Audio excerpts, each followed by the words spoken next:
Hello everyone, मैं प्रियंका कुरे आपका Bansal coaching classes के इस यूट्यूब चैनल पर स्वागत करती हूँ। आज हम पढ़ेंगे इंपॉर्टेंट सूचकांक के बारे में। जितने भी सूचकांक होते हैं, जितने भी इंडेक्स आते हैं, वो कहीं ना कहीं एक आध दो नंबर के क्वेश्चन में एक क्वेश्चन आ ही जाता है। व्यापम में आपका 1 नंबर और पीएससी में आपके 2 नंबर का बात होता है। ठीक है, तो आते ही आते हैं जितने भी इंडेक्स हैं। अब अगर हम बात करें कि इंपॉर्टेंट इंडेक्स कौन कौन से हैं जो हमारे एग्जाम के लिए इंपॉर्टेंट हो जाते हैं, तो उसका लेटेस्ट रैंक क्या है, हमारा भारत का रैंक क्या है, उसके बारे में हम देखेंगे। इसके अलावा उसको जारी कौन कौन करता है। ठीक है, तो हमारा जो पहला इंडेक्स है वो कौन सा है, हेनले पासपोर्ट के बारे में। हेनले पासपोर्ट नाम से स्पष्ट है कि यहाँ पे पासपोर्ट की बात की जा रही है और उसका पूरा नाम क्या है, तो हेनले पासपोर्ट सूचकांक। अब ये जारी कौन करता है, तो जारी कौन करता है, तो इंटरनेशनल एयर ट्रांसपोर्ट एसोसिएशन। कौन है, इंटरनेशनल एयर ट्रांसपोर्ट एसोसिएशन और हेनले रिसर्च जो है, ये मिलके हेनले पासपोर्ट इंडेक्स जारी करते हैं। ठीक है, इसमें अगर अब बात करते हैं इंडिया की रैंकिंग की, तो ये जो हेनले पासपोर्ट है वो 3 क्वार्टर में निकाला जाता है। Q1, Q2, Q3। क्वार्टर बोलने से क्या मतलब है, 4 महीने के अंतराल में साल भर में आपका ये निकाला जाता है 3 बार में। ठीक है, 3 बार। तो पहले वाले में इंडिया की रैंक कितना था, 85, फिर दूसरे में कितना था 77 और तीसरे में फिर से 85 हो गया। ठीक है, तो अभी अगर बात करें कि अभी के अकॉर्डिंग हमारे इंडिया का रैंक कितना है हेनले पासपोर्ट में, तो कितना है, 85 रैंक है। कितना, 85 रैंक है। 2024 में कितना था, लास्ट के क्वार्टर में तो कितना था, 80, और अभी कितना है हमारा, तो 85। ठीक, तो ये हो गया। इसके अलावा अगर बात करें कि शीर्ष स्थान पे कौन सा देश है, तो सिंगापुर है। अब यहाँ पे ये जो हेनले पासपोर्ट इंडेक्स है, इसका महत्व क्या होता है, तो ये पासपोर्ट में आपको ये बताया जाता है रैंकिंग के अकॉर्डिंग कि आपका रैंक अगर सही रहेगा तो आप ज़्यादा देशों में फ्रीली घूम पाओगे, आपको वीज़ा मुफ्त मिलेगा। जैसे सिंगापुर में 193 देशों में ये जो है इसको फ्रीली घूमने फिरने की आज़ादी है। ठीक है, और हमारा जो भारत है उसमें हमारा 50वां रैंक है। कितना, 85th रैंक है हमारा। तो हम 57 देशों में, कितना, 57 देशों में वीज़ा फ्री यात्रा कर सकते हैं, चाहे वो ट्रैवल के लिए हो किसी भी देश में। तो कितने देशों में, तो 57 देशों में। तो अगेन इंडिया का रैंक कितना है हेनले पासपोर्ट इंडेक्स में, तो कितना है, 85। कितना, 85। और हम कितने देशों में फ्रीली घूम सकते हैं, तो 57। और इसमें फर्स्ट रैंकर कौन है, फर्स्ट रैंकर कौन है, तो सिंगापुर। ठीक है, जारी कौन करता है, तो हेनले रिसर्च। इसके अलावा International Air Transport Association, International Air Transport Association द्वारा इसको जारी किया जाता है। ठीक है, तो ये हमारा हो गया किसके बारे में, हेनले पासपोर्ट इंडेक्स के बारे में। ठीक, यहाँ पे क्वार्टर भी मैंने बता दिया है ताकि अगर आपको Q1, Q2, Q3 करके पूछे तो कंफ्यूजन ना हो। ठीक, नेक्स्ट जो हमारा इंडेक्स है वो कौन सा है, तो ग्लोबल इनोवेशन इंडेक्स, वैश्विक नवाचार। यहाँ पे इनोवेशन की बात की जाए, जब भी कोई चीज़ इनोवेशन किया जाता है किसी भी चीज़ की, तो उसकी बात की जाए कि इनोवेशन में हमारे देश का क्या स्थान है। ठीक है, तो ग्लोबल इनोवेशन इंडेक्स 2025 में भारत का स्थान कितना है, तो भारत का स्थान कितना है, 38। कितना, 38। अब अगर आप इसको याद कैसे करोगे, तो आपको 38 याद ना हो तो आप याद रखना कि 40 में हमने 2 घटा दिया है। कितना, 40 में 2 घटा दिया है। तो ये थोड़ा सा माइंड मैपिंग का एक ट्रिक होता है कि आप नियर बाई जो आधार होते हैं उससे आप लेते हैं, तो आपको याद करने में आसानी होता है। तो इनोवेशन में कितना है हमारा, 38। सबसे शीर्ष देश कौन सा है, तो स्विट्जरलैंड है। क्या है, कौन है, स्विट्जरलैंड। अब अगर इसकी बात करें कि जारीकर्ता कौन है, तो जारीकर्ता कौन है, तो विपो। विपो यानी कि वर्ल्ड इंटेलेक्चुअल प्रॉपर्टी ऑर्गेनाइजेशन नाम का एक संस्था है, जो विश्व बौद्धिक संपदा संगठन, जिसको हम लोग शॉर्ट में क्या बोलते हैं, विपो भी बोलते हैं, जिसका फुल फॉर्म क्या है, वर्ल्ड इंटेलेक्चुअल प्रॉपर्टी ऑर्गेनाइजेशन के द्वारा ये जो आपका ग्लोबल इनोवेशन इंडेक्स है वो जारी किया जाता है, जिसमें भारत का रैंक कितना है, 38। कितना, 38। इसके अलावा अगर हम बात करें, थोड़ा सा और याद रखिएगा कि लोअर मिडिल इनकम, ठीक है, मिडिल जो आपका विकासशील में भी आता है, अल्प विकसित में भी इंडिया आता है कुछ कुछ कैटेगरी में, तो लोअर इनकम देशों में भी भारत पहला स्थान है। इसके अलावा सेंट्रल जो केंद्रीय वाला हिस्सा है उसमें, और साउदर्न एशिया यानी कि दक्षिण एशिया की बात की जा रही है, उसमें भारत का स्थान कितना है, पहला। कितना है, पहला। तो अगर एशिया, सिर्फ एशिया कंट्री की बात करें, साउथ एशिया की बात करें, तो हमारी स्थिति अच्छी है। हमारा कितना है, तो स्थान हमारा कितना है, पहला स्थान है। ठीक है, लेकिन ओवरऑल अगर पूरे ग्लोबल में, पूरे वैश्विक लेवल की बात करें, सारे देशों को मिला के बात करें, तो हमारा रैंक कितना हो जाता है, 38। कितना है, 38। तो ये हो गया ग्लोबल इनोवेशन इंडेक्स के बारे में। ठीक, इसके बाद हम बात करें हमारा तीसरा इंडेक्स कौन सा है, तो वर्ल्ड प्रेस फ्रीडम इंडेक्स 2025। अब प्रेस का नाम लेते ही मेरे को थोड़ा सा हंसी आ रहा है। अभी आप धर्मेंद्र सिंह का, जो हमारे अभिनेता हैं, जो एक्टर हैं, उनके डेथ की न्यूज़ आई है। अब मैं स्टिल अभी तक कंफ्यूज हूँ, या टाइम की कमी की वजह से मैं खंगाल नहीं पाई हूँ कि उनकी डेथ हो चुकी है, कि वो अभी भी जिंदा है या हॉस्पिटलाइज्ड है, क्योंकि कुछ न्यूज़ चैनल में तो उनको मरा हुआ घोषित कर दिया। हमें को टाइम की कमी की वजह से मैं नहीं देख पाई हूँ।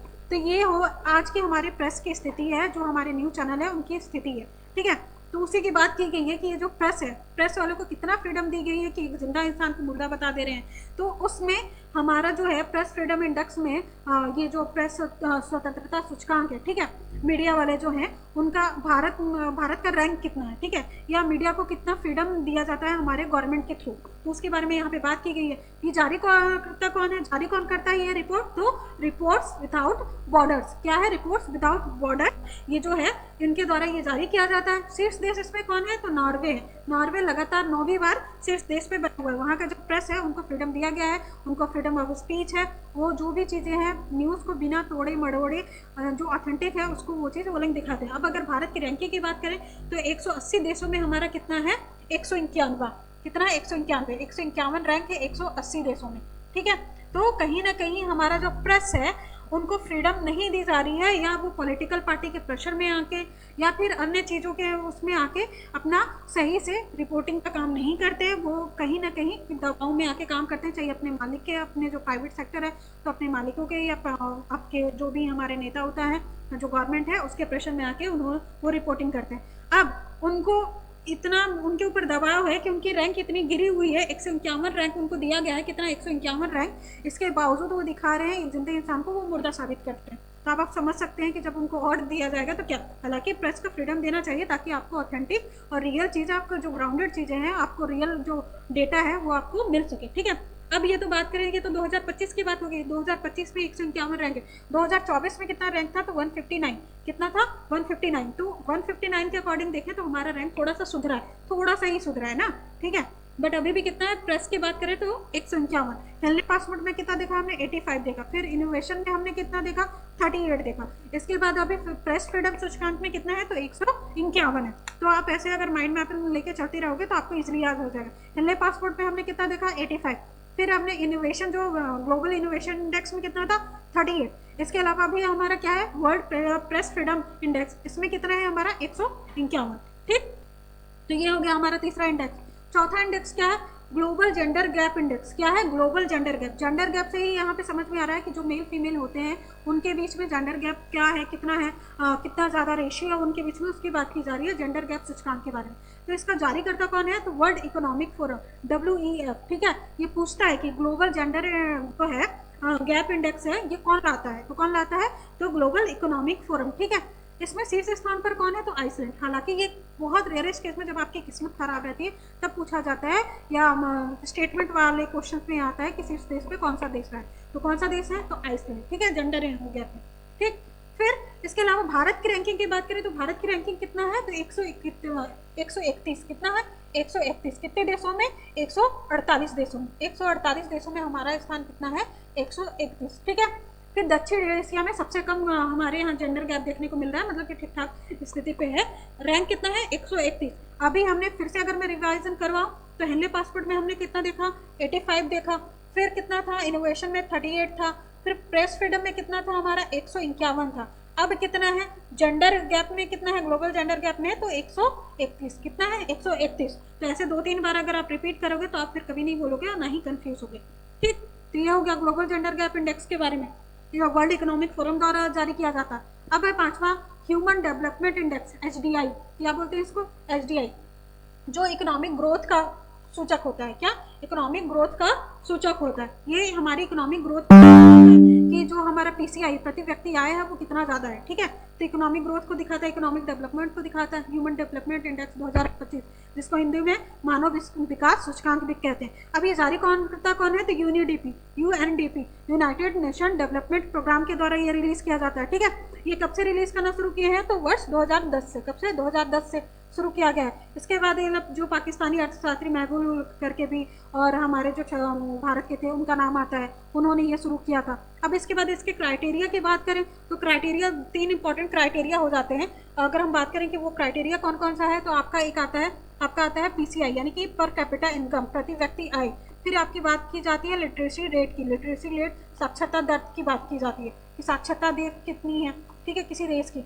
फिर तीसरा आता है आपका जीवन प्रत्याशा, या फिर वहाँ पे स्वास्थ्य सुविधाएं कैसी हैं, ठीक है। यहाँ पे ये 3 पैमानों पे या 3 आयाम पे इसका किया जाता है, इसका मेजरमेंट किया जाता है मानव विकास सूचकांक का। और इसमें अगर हम बात करें रैंकिंग की, तो रैंकिंग कितना है, तो 123 रैंक है, सॉरी 130 रैंक है। 2025 में कितना रैंक है हमारा भारत का, तो 130 रैंक है, कितना, 130। और स्कोर कितना है तो 0.685। अब ये 0.685 ही 1000 से लेकर ऐसे रहता है, तो मध्यम विकसित मानव वर्ग में आता है, मध्यम श्रेणी में आता है। अब इसको देख लीजिएगा, ठीक है। तो अगर रैंकिंग की मैं बात करूँ तो कितना है 130 रैंक है, कितना 130 रैंक है। अगेन इसमें भी किसने टॉप किया है तो आइसलैंड ने किया है। इससे पहले हमने क्या देखा था 131वें नंबर पे ग्लोबल जेंडर गैप था, ठीक है। जेंडर गैप में भी आइसलैंड ने ही शीर्ष स्थान पे था। फिर यहाँ पे ह्यूमन डेवलपमेंट में भी कौन है तो आइसलैंड है, ठीक है। अंतिम स्थान कितना है तो दक्षिण सूडान का है, तो ये हमारे लिए इंपॉर्टेंट नहीं है। ह्यूमन डेवलपमेंट इंडेक्स कौन रिलीज करता है, यूएनडीपी के द्वारा किया जाता है। कब से रिलीज किया जा रहा है 2010 से। और 2025 में इंडिया की रैंकिंग क्या है तो 2025 में इंडिया की रैंकिंग है 130, कितनी 130। क्राइटेरिया मैंने बता दिया कि क्या क्या इसमें आयाम है कि कौन कौन से डायमेंशन में इसका मेजरमेंट किया जाता है, तो यहाँ पे ये याद रखिएगा। फिर चलते हैं हमारे नेक्स्ट इंडेक्स पे कि हमारा नेक्स्ट इंडेक्स क्या है तो वर्ल्ड हैप्पीनेस, ठीक है। यहाँ पे गलत लिखा है हैप्पीनेस रिपोर्ट, ठीक है। वर्ल्ड हैप्पीनेस वैश्विक खुशहाली रिपोर्ट, ठीक है। हैप्पीनेस की बात की जा रही है, तो छोटी छोटी गलतियां हैं जो भी है। वर्ल्ड हैप्पीनेस इंडेक्स की बात करें वैश्विक खुशहाली रिपोर्ट में, तो अगर बात करें कि इसको जारी करता कौन है तो United nation sustainable development solution network और ये गैलप, ठीक है, ये मिल के करते हैं। कौन है United nation sustainable development solution network और गैलप के द्वारा ये रिलीज किया जाता है, ठीक। इसके बाद शीर्ष देश पे कौन है तो फिनलैंड। फिनलैंड सबसे ज्यादा खुशहाल देश है, कौन है फिनलैंड, ठीक। फिनलैंड में याद रखना कि फिनलैंड में सब कुछ फाइन है, सब कुछ अच्छा है, तो वहाँ के लोग सब खुश हैं, तो कौन है तो फिनलैंड, ठीक है। अब अगर भारत की रैंकिंग की बात करें तो भारत की रैंकिंग कितना है 118, कितना है 118। पहले कितना थी 2024 में 126 थी, 126 थी, अभी कितना हो गया है 118 हो गया है। तो कहीं ना कहीं हमारी रैंकिंग सुधरी है, बट 118 आई थिंक जहाँ तक मेरे को याद आ रहा है 193 इसमें कंट्रीज पार्टिसिपेट करती हैं, तो उसमें उसके अकॉर्डिंग जितनी भी कंट्रियाँ पार्टिसिपेट करती होंगी, अगर उसमें हमारा 118 स्थान है 2024 की तुलना में, बेशक हमारा रैंक सुधरा है, बट 118 रैंक फिर भी हम कितने दुखियारे कितने बेचारे हैं हम भारतवासी कि हमारा रैंक कितना है, ठीक। तो ये सही चीज़ नहीं, रैंक पिछले के हिसाब से सुधरी है, बट अभी भी बहुत काम करना बाकी है। तो भारत की रैंकिंग कितना है तो 118। अगर मैं फिर से रिवाइज करूं तो 85 कितना था पहले पासपोर्ट का था, 38 किसका था तो आपका 38 किसका था आपका किसका था बताई थी इनोवेशन का था, 151 किसका था तो 151 आपका था प्रेस फ्रीडम का था, 131 किसका था तो 131 आपका किसका था, एक फिर 130 आपका आया था, ठीक। 131 था ये ग्लोबल जेंडर का था, 130 आपका किसका था एसडीआई का था, और अभी कितना है 118। 118 किसका है तो ये आपका 118 है वर्ल्ड हैप्पीनेस इंडेक्स, ठीक है। WHI या WHR दो भी है, वर्ल्ड हैप्पीनेस रिपोर्ट बोलो या इंडेक्स बोलो, ठीक है। तो उसमें हमारा स्थान कितना है 118। 130 किसका था तो एसडीआई का था, ह्यूमन डेवलपमेंट प्रोग्राम का था, ये जेंडर का था 131 ग्लोबल जेंडर गैप, 151 आपका प्रेस फ्रीडम का था, 85 आपका हेनले पासपोर्ट का था, और 38 आपका किसका था तो इनोवेशन, ठीक है, ग्लोबल इनोवेशन इंडेक्स, ये हो गया। और जब मेरे को याद हो सकता है तो आपको भी याद हो सकता है, ठीक।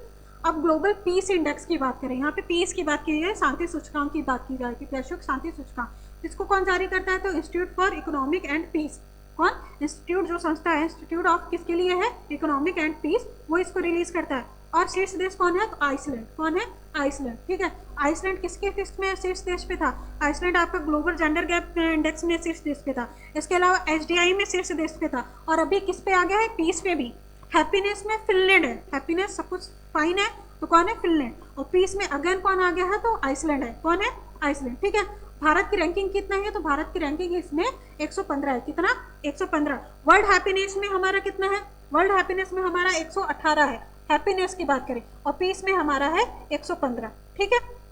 तो खुश हम भले नहीं है, लेकिन चूंकि अध्यात्म की भूमि है भारत देश, तो कहीं ना कहीं थोड़ा बहुत पीस अच्छा है, बट उतना भी ज़्यादा नहीं है। हम पीस के अध्यात्म के क्षेत्र में हम वैश्विक गिरोह हुआ करते थे, तो उस हिसाब से हमारे यहाँ तो पीस ही पीस होना चाहिए, शांति ही शांति होना चाहिए, बट फिलहाल तो शांति नहीं है हमारे यहाँ, ठीक।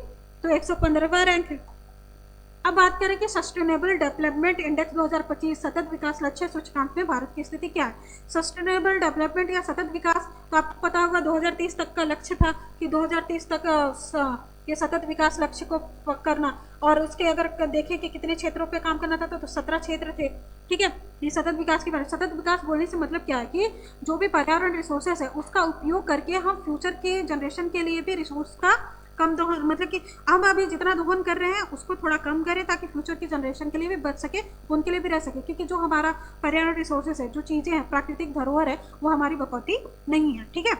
वो हम जो हमारी फ्यूचर जनरेशन है जो अभी तक आई भी नहीं है, वो उनसे भी बिलोंग करता है, सिर्फ हमारा बिलोंगिंगनेस नहीं है उनके लिए, तो उनके लिए भी हम कुछ छोड़ के जाएं या उनके लिए ज़्यादा से ज़्यादा बचा के जाएं, तो उसके लिए ताकि हम उस हिसाब से ग्रो कर सके, हमारा आज का भी ज़रूरत पूरा हो सके और आने वाली जो जनरेशन है उनका भी ज़रूरत पूरा हो सके, तो उस हिसाब से यहाँ पे डेवलपमेंट की बात की गई है। अब अगर सूचकांक की बात करें कि सूचकांक कौन करता है, तो अगेन सस्टेनेबल डेवलपमेंट जो है वो सॉल्यूशन नेटवर्क वही करता है, यूनाइटेड नेशन का। शीर्ष देश कौन है, इसमें भी फिनलैंड है, ठीक।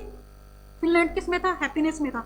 अब सस्टेनेबल डेवलपमेंट, अब अगर वहाँ पे मैं बताई थी हैप्पीनेस, आप सही से कर रहे हो तभी तो आप खुश रहोगे, तो यहाँ पे ऐसे रिलेट कर लेना आप। भारत की रैंकिंग कितनी है, तो 99 स्थान है, कितना है, 99 स्थान, ठीक। पीस में हमने कितना देखा, 115, हैप्पीनेस में कितना देखा, 118। अब यहाँ पे सस्टेनेबल डेवलपमेंट में कितना है, तो 99 स्थान, ठीक। इसके अलावा फिस्कल हेल्थ इंडेक्स, ठीक है, राजकोषीय या वित्तीय स्वास्थ्य सूचकांक, ठीक है। इसमें राज्यों की बात की गई है जो हमारे सेंट्रल गवर्नमेंट के द्वारा रिलीज की गई है, तो उसमें अगर बात करें तो पहला राज्य कौन सा है, उड़ीसा, कौन सा राज्य है, उड़ीसा। दूसरा नंबर पे हमारा छत्तीसगढ़ है, इसलिए ये इंपॉर्टेंट हो जाता है, क्या, राजकोषीय वित्तीय स्वास्थ्य सूचकांक में दूसरे नंबर पे हमारा छत्तीसगढ़ है और तीसरे नंबर पे गोवा है। और अगर छत्तीसगढ़ को ये उपलब्धि अचीवमेंट हासिल हुई है तो किस बेस पे हासिल हुई है, तो 3 मुख्य वजह है। एक तो कोयले से, आपको पता होगा कि मुख्य खनिज जो है हमारे यहाँ कोयला, उससे हमें सबसे ज़्यादा मुनाफा मिलता है, राजस्व की प्राप्ति होती है, ठीक है, तो कोयले से। फिर बिना कर्ज बुनियादी मजबूत के, बिना कर्ज मतलब कि कर्ज हमारे यहाँ का बाकी स्टेट से तुलना की जाए तो हमारे यहाँ कर्ज का सरकार जो है वो कर्ज कम ली है। इसके अलावा इंफ्रास्ट्रक्चर में लगातार डेवलपमेंट हो रही है, ठीक है। फिर समझदारी से खर्च और नीति में संतुलन, जो हमारी औद्योगिक नीति वगैरह है, तो एक बेस लेके चला जा रहा है, पर्यावरण को संतुलित करते हुए चला जा रहा है, तो उस वजह से हमें ये अचीवमेंट प्राप्त हुई है, ठीक है। पहले पे कौन है, फिस्कल हेल्थ में उड़ीसा, दूसरे में छत्तीसगढ़, तीसरे में गोवा, ठीक। इसके बाद बात करें क्लाइमेट रिस्क इंडेक्स, ठीक है, जलवायु जोखिम सूचकांक। तो क्लाइमेट यानी कि जलवायु, आपको पता होगा क्लाइमेट चेंज हो रहा है प्रदूषण की वजह से, पॉल्यूशन की वजह से लगातार, तो उसमें हम भारत का स्टेक क्या है, भारत कौन से पोजीशन पे है, तो भारत का रैंक कितना है, 6, कितना है, 6। अलग अलग जगह पे आपको कहीं पे 9 भी मिलेगा, कहीं पे 10 भी मिलेगा, एक दीर्घकालीन होता है, एक अल्पकालीन होता है, तो फिलहाल तो आप 6 याद रखिएगा, ठीक है। शीर्ष देश डोमिनिका है और इसको जारी करता कौन है, जर्मन वॉच, कौन है, जर्मन वॉच। तो ये क्लाइमेट रिस्क इंडेक्स के बारे में बात हो गया, ठीक। फिर ग्लोबल हंगर इंडेक्स, क्या है, ग्लोबल हंगर इंडेक्स 2025 वैश्विक भूखमरी सूचकांक। यहाँ पे 105 रैंक जो दी गई है ये 2024 की है, कब की है, 2024 की है।